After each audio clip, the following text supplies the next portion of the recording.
세이지 리더 분들 대상으로 매뉴얼 개발이라는 워크숍을 했는데요. 온라인으로 진행을 했습니다. 전체 크게 세 가지 프로세스에 따라서 말씀을 드릴게요. 워크숍 퍼포즈, 목적이 무엇일까? 그다음 워크숍의 포인트가 있습니다. 그 포인트에 대한 말씀드리고 마지막 워크숍 플러스, 이걸 통해서 좀 뭘 배웠고 뭘 플러스하면 좋을까? 이렇게 세 가지 방면으로 말씀을 드려보도록 할게요. 첫 번째, 워크숍의 목적이 있었습니다. 크게 세 가지였는데요. 세일즈 리더의 역할을 재인식할 필요가 있다. 이런 목적이 있었습니다. 세일즈 리더 분들이 같이 순환 근무를 하시는데요. 1년에 한 번 모이세요. 그러니까 한 번 모이니까 이때 우리 역할이 뭐지? 그러니까 처음 하시는 분도 있고 또 오랫동안 하신 분도 있는데 이분들이 다시 역할들을 재인식할 필요가 있는 거예요. 그런데 그 안에 또 세일즈 리더 간의 노하우가 격차가 컸습니다. 어떤 분은 노하우가 많은데 어떤 분은 어떻게 해야 될지 모르는 거죠. 그리고 마지막, 세일즈 처음 이제 되신 분, 세일즈 리더 중에 신규 세일즈 분들은, 리더분들은 빠른 적응을 해야 되고 빠르게 이해해야 되는 그런 목적을 가지고 진행을 했습니다. 그럼 이 워크숍의 이제 포인트를 저희가 말씀드릴 텐데요. 이 포인트도 크게 저희가 세 가지로 봤습니다. 약간 싸움이라고 부르는데요. 첫 번째는 드러난 숨겨진의 싸움, 니즈에 대한 얘기를 좀 할 거고요. 그럼 두 번째는 우리가 러닝 바이 두잉이라는 얘기 많이 하잖아요. 하면서 배운다, 학습의 관점인데요. 이분들이 학습이 되게 중요한 부분이었습니다. 그래서 이거를 우리가 러닝 바이 두잉으로 해야 되냐, 아니면 뭘 만들면서 해야 되냐, 이러한 두 가지 관점에 또 생각을 갖고 있었고, 마지막은 오프라인과 온라인으로 할 때에 또 가져야 되는 생각들, 또 고려해야 될 부분들, 이렇게 세 가지로 보게 되었습니다. 첫 번째, 드러난 니즈와 숨겨진 니즈인데요. 주로 워크숍을 진행할 때 이렇게 얘기 많이 하세요. 아까 얘기했지만 잘 해주세요. 이거 이번에 해야 돼요. 원래 하던 거예요. 이것도 마찬가지였습니다. 작년에 했던 건데 이번에 또 해주세요. 라는 그런 부분으로 들어왔었습니다. 그러면서 얘기했던 게 리더의 역할 저희가 이제 재인식할 게 필요한데 주로 MVC 워크숍 합니다. 이게 무슨 말이냐면 미션, 밸류, 코어 밸류, 그냥 줄임말로 제가 한번 써봤어요. 미션, 비전, 코어 밸류 워크숍 예전에 했는데 요거 그렇게 또 해주시면 안 될까요? 이게 첫 번째 니즈였습니다. 저희가 이걸 듣고 나서 좀 생각하는 거죠. 이게 드러난 니즈인데 과연 이것만 정말 드러난 니즈일까? 진짜 세일즈 리더분들에게도 이게 필요할까? 이런 고민 좀 했어요. 그러면서 제가 받은 게 이제 이런 장표들 주로 받잖아요. 여기서 보내주시면서 이런 거 가지고 같이 논의하면서 좀 재정립했으면 좋겠다. 저희가 그래서 이제 물어봤습니다. 이제 vs 해야 되잖아요. 그래서 이렇게 물어봤어요. MVC 워크 하면 그러면 리더분들에게 진짜 도움이 될까요? 그리고 작년에도 진행했는데 정말 도움이 되셨을까요? 이런 거 이제 물어봤어요, 담당자분께.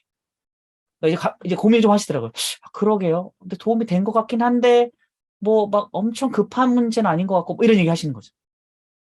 그래서 제가 이렇게 좀 말씀을 드렸어요. 1년에 한 번 만나는 건데, 오히려 좀 현업에 더 밀착되고, 진짜 도움되는 그런 워크숍을 설계하면 더 좋을 것 같은데, 이거 어떠세요? 라고 이제 말씀을 드렸습니다. 그랬더니, 그런 것 같다. 왠지 이런 게 도움이 될 것 같은데, 그래서 본인도 좀 알아보고 싶대요. 진짜 필요한 게 뭘지. 그래서 저희가 총 7명의 세일즈 매니저 리더분들에게 FGA를 했습니다. 그래서 온라인으로 진행했고, 뭐 어떨 땐 2명이 들어오시기도 했고, 또 1명이 진행하기도 해서 저희가 이렇게 시트지를 만들었습니다. 그래서 실제로 받으면서 내용 제가 좀 가려놨는데 어떤 게 필요하신지, 진짜 어려운 게 뭔지, 내용 안 보이실 거예요. 지금 열심히 보고 계신 분 있는데 안 보입니다. 그래서 거기서 이제 여쭤봤더니 진짜 그런 얘기들이 나오는 거예요. 현업에 너무 어렵다. 어떻게 해야 될지 모르겠다. 신규가 됐는데 이거 노하우 어떻게 해야 될지도 모르겠다. 이런 얘기들이 굉장히 많이 있는 거죠. 그러한 니즈를 찾아서 저희가 정리해 봤더니 결국 세일즈 리더의 역할 재인식을 하는 게 진짜 필요하더라. 근데 리더 간의 노하우 격차가 있으니 이런 것도 해소해야 되고, 마지막 신규 리더의 빠른 적응이 필요하다. 이거 아까 앞에 봤던 거 아니에요? 네, 이게 결국 저희가 숨겨진 니즈를 찾아서 목적을 만든 겁니다. 여러분들도 생각하실 때 함께 진행하는 참가자들이 있으시잖아요. 그래서 늘 하던 대로 하던 것, 물론 좋죠. 잘 됐었으니까 평타는 칠 건데요. 조금 더 고민해야 될 포인트는 이거 진짜 이분들의 현업에 도움이 되는 건가?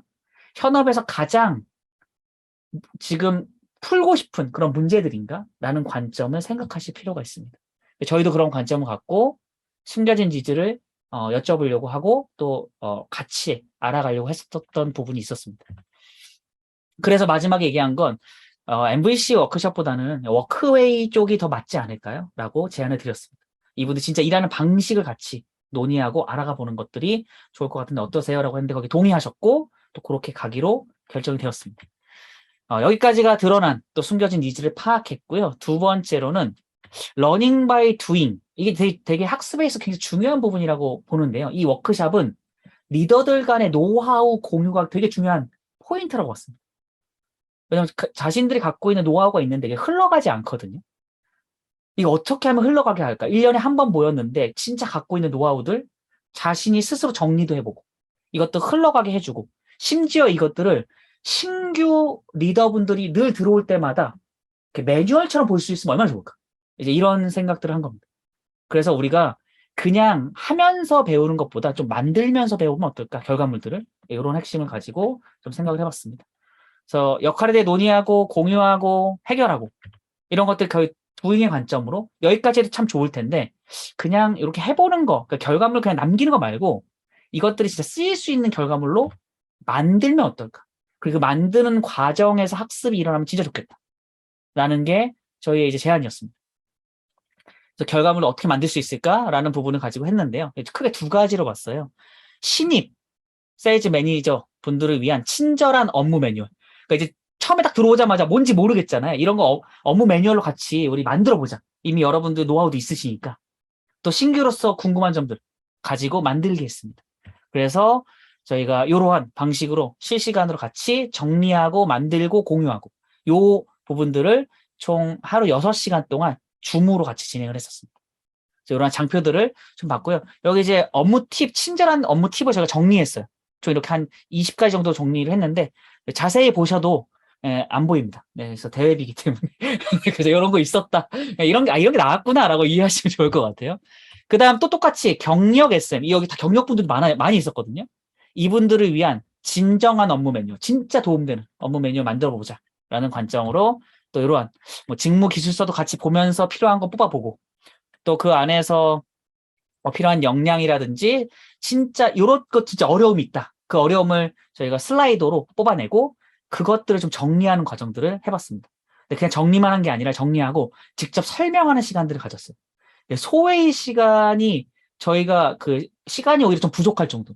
더 얘기하고 싶어요. 리더분들과 더 노하우 나누고 싶어요. 이런 것들이 얘기 나올 정도로 굉장히 노하우가 활발하게 공유가 되었습니다. 그러기 위해서 정리한 걸 만들고 그리고 공유하는 시간들이 있었습니다. 그래서 러닝 바이 메이킹 가지고 해서요. 결국 최종 결과물을 저희가 정리했는데 이렇게 한 페이지로 세븐 팁스 신입을 위한 그리고 경력 SM 분들을 위한 슈퍼 매뉴얼이라고 해서 이분들이 교육하거나 교육도 하시는 분들이니까 교육도 하고 또 개별 코칭할 때 전중으로 나눠서 어떻게 하면 좋을까라는 것들을 한 페이지로 정리하는 걸로 만들었습니다. 결국은 저희가 메이킹을 하려고 했던 것 중에 하나가 워크숍 하면 산출물 많이 나오잖아요. 그런데 이 산출물을 활용하는 게 중요하지 않을까라는 게 저희의 포인트였습니다. 어떻게 활용해야 될까? 그냥 개인과 조직이 성찰하고 끝나는 게 아니라 이 성찰을 넘어 진짜 개인이 성장하고 또 개인과 조직이 성공으로 이루어질 수 있도록 이 산출물들을 잘 쓸 수 있으면 좋겠다라는 관점에서 저희가 매뉴얼을 만드는 걸로 논의해서 진행을 했었습니다. 이게 러닝 바이 메이킹의 핵심이지 않았을까 라고 생각을 합니다. 이렇게 맞고 마지막으로는 온라인으로 진행했습니다. 저희 겨울에 진행했었거든요. 제가 벌써 지금 여름이 가까이 왔는데 네, 겨울에 저희가 진행하면서 그 당시에 온라인 니즈를 갖고 있었기 때문에 했었습니다. 저 일부러 워크샵, 이게 샵이 반올림이잖아요. 워크를 약간 살짝 올려주는 워크샵, 온라인 워크샵에 대한 얘기인데요. 오프라인으로 하면 저희가 많이 하는 것 중에 하나가 전지, 포스트잇 작업, 그 다음에 이제 이동해야 되죠. 네, 오프라인으로 할 수 있을 때 좋은 점들이 참 많다. 그래서 함께 협업을 바로 할 수 있다. 모으는 것도 바로바로 적을 수 있고. 이거 노트북만 있으면 되고 자기 장소에 있으면 되지 않을까. 저희는 워크숍을 할 때 어떤 작업문들이 만들어져야 된다면 차라리 온라인이 나을 수도 있다라고 봅니다. 저희 딱 6시간 진행했거든요. 아침 9시부터 오후 4시까지 진행했습니다. 근데 이 안에 온라인으로 하면서 워크숍 작업물이 엄청 많이 나왔어요. 총 28분과 함께 했었거든요. 그때 저희가 이러한 워크시트지를 구글 슬라이드로 만들어서 드리고 이분들이 이걸 작성해 가면서 공유하는 거죠. 그래서 실제 12페이지의 업무 매뉴얼이 7조로 나눴거든요. 4명씩 더 그러니까 공유를 많이 할 수 있게. 그래서 저희가 실제 7세트가 나왔습니다. 페이지로 보면은 84페이지가 나오는 거죠. 84페이지의 업무 매뉴얼이 6시간 만에 나올 수 있다. 놀라운 일입니다. 저만 놀랄 수도 있지만 어제 놀라운 일이었어요. 그래서 요렇게 결과물들이 진짜 도움될 수 있는 매뉴얼로 연결할 수 있는 것들, 또 온라인으로 할 때 강점일 수 있다라는 것들을 생각해 볼 수 있을 거라고 봅니다. 이 워크숍에 대한 피드백을 교육 담당자가 직접 말했던 걸 그대로 적었습니다. 그래서 이때 굉장히 오랫동안 며칠 동안 진행하셨었는데 요 매뉴얼 개발 워크숍이 제일 좋았다고 요 리더분들이 얘기해 주셨고, 제 핵심은 이거였습니다. 노하우가 너무 잘 공유됐다. 이렇게 공유해 본 적 없더라. 양질의 매뉴얼까지 나면 너무 좋았다. 이런 얘기들을 교육 담당자분이 해주셨고, 학사분들도 자기들끼리 꿀팁들이 막 흘러가는 게 너무 좋으신 거예요. 이러한 얘기들이 좀 많이 있었고, 기억나는 단어 중에 하나, 채팅창에 적었던 걸 제가 그대로 적은 건데, 3번째, 우리의 경험이 모이면 다 다르니까 막강한 무기가 될 수 있다라고 생각했다라는 부분이 굉장히 인상 깊었던 그러한 과정이었습니다. 마지막으로 워크숍 플러스 레슨즈 런드라고도 얘기하는데요. 이때 좀 뭔가 좀 약간 아쉬웠거나 좀 배웠다라는 부분은 3가지 포인트로 또 말씀을 드리겠습니다. 첫 번째는 매뉴얼을 끝나고 나서 저희가 이제 1차 초안을 넘기고 그냥 마무리가 됐는데, 후속 작업과 디자인 그리고 진짜 쓰일 수 있도록 하는 논의까지 함께 했으면 어땠을까 라고 하는 개인적인 저희 조직적으로 생각이 들었고, 그래야 좀 진짜 도움되지 않았을까 라고도 생각을 했었습니다. 두 번째는 이분들에게 처음에 이게 노하우가 계속 공유되면서 어려운 점들이 엄청 쏟아져 나오는 거예요. 그 노하우 듣고 싶은 게 엄청 쏟아져 나왔잖아요. 근데 그 중에 뭐가 나왔냐면, 이분들이 온라인으로 강의할 일이 많은데 온라인 강의에 대한 팁들을 얻고 싶으신 거죠. 근데 이 부분을 저희가 다 커버할 수 없었습니다. 6시간 동안 시간이 너무 부족했거든요. 그래서 Q&A 세션 시간이 너무 부족했다 라는 부분. 그래서 이게 좀 아쉬웠는데, 그래서 저희가 유튜브에다가 리얼 인사이트라는 것을 기획해서 하나씩 올리기 시작했습니다. 이게 시간 안 되면 이거 리얼 인사이트로 계속 드려야겠다. 그래서 첫 번째 후속 작업, 두 번째 이런 Q&A, 이게 진짜 궁금한 내용들을 인사이트로 유튜브로 드려야겠다라는 것들, 여러분 리얼 워크라고 이름 치시면 유튜브가 나올 겁니다. 2가지네요. 네. 리얼워크 채널 구독과 좋아요 이 정도 부탁드리도록 하겠습니다. 어쨌든 이 2가지가 되게 중요하고, 중요한 건 요걸 통해서 저희가 배운 게 계속 드릴 수 있는 것들을 이후 작업으로도 좀 만들어야겠다라는 것도 생각을 했던 것 같습니다. 마지막은 고객사 온라인 플랫폼이 줌과 좀 달랐습니다.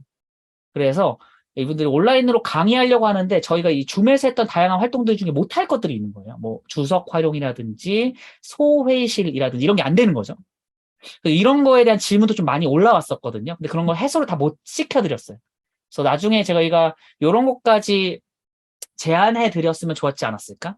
그래서 고객사 온라인 플랫폼을 활용해서 저희가 이거 같이 논의하고 고민해서 이걸 잘 활용해서 강의하거나 회의를 진행할 수 있는 과정을 후속으로 좀 도와드렸으면 어땠을까라고 하는 게 개인적인 어떤 바람과 생각이었던 것 같습니다. 여기까지 저희 온라인 워크숍을 통해서 매뉴얼을 만드는 과정 같이 공유해 드렸습니다.